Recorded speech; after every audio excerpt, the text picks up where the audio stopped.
பச்சையம்மன் ஜோதிட நண்பர்களுக்கு அனைவருக்கும் வணக்கம். இன்று நாம் காணவிருக்கும் பதிவு விருச்சிக ராசிக்காரர்கள் வணங்க வேண்டிய கடவுள்.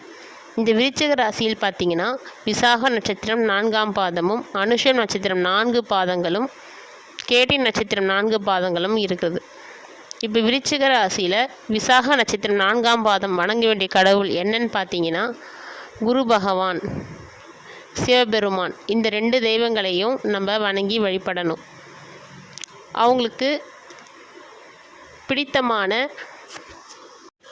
மந்திரங்களை ஜபித்து நாள்தோறும் நம்ம வணங்கி வந்தோன்னா நம்மளுக்கு இந்த ராசிக்காரர்களுக்கு நட்சத்திரக்காரர்களுக்கு சிறப்பாக இருக்கும்.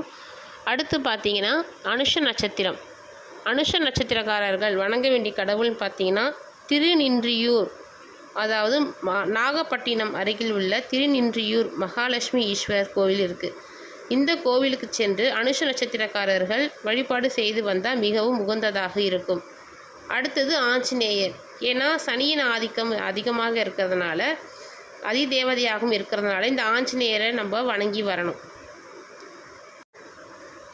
கேட்டை நட்சத்திரக்காரர்கள் பார்த்திங்கன்னா முருகப்பெருமானையும் வராக பெருமாள் இவர்களையும் 2 பேரையும் வணங்கி வர வேண்டும்.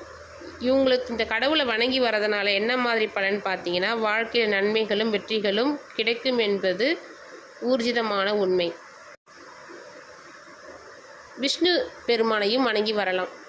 ஏன்னா மகாலட்சுமியோடு சேர்ந்திருக்கிற நரசிம்மர் பெருமாளையும் வணங்கி வருவது ரொம்ப சிறப்பாக இருக்கும். பொதுவாகவே இந்த விருச்சிக ராசிக்காரர்கள் பார்த்திங்கன்னா என்ன மாதிரியான செய்யலான்னு பார்த்தீங்கன்னா 3 மாதத்துக்கு ஒரு வாட்டி இல்லை 6 மாதத்துக்கு ஒரு வாட்டி எப்பப்போ டைம் கிடைக்குதோ இந்த ஆறுகளில் போயிட்டு நீராடி விட்டு அருகில் உள்ள சிவபெருமான் கோவிலுக்கு சென்று வழிபாடு செய்து வந்தால் மிக சிறப்பாக இருக்கும்.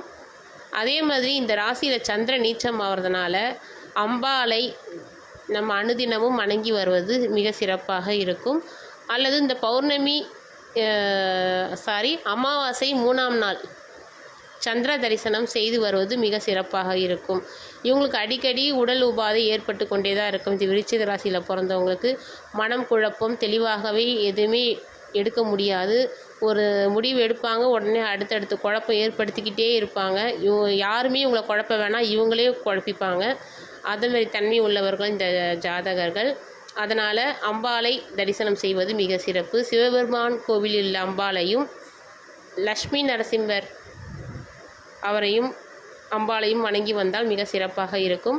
கண்டிப்பாக ஆறுகள், அதாவது காவேரி ஆறு கூட நம்ம போகலாம்.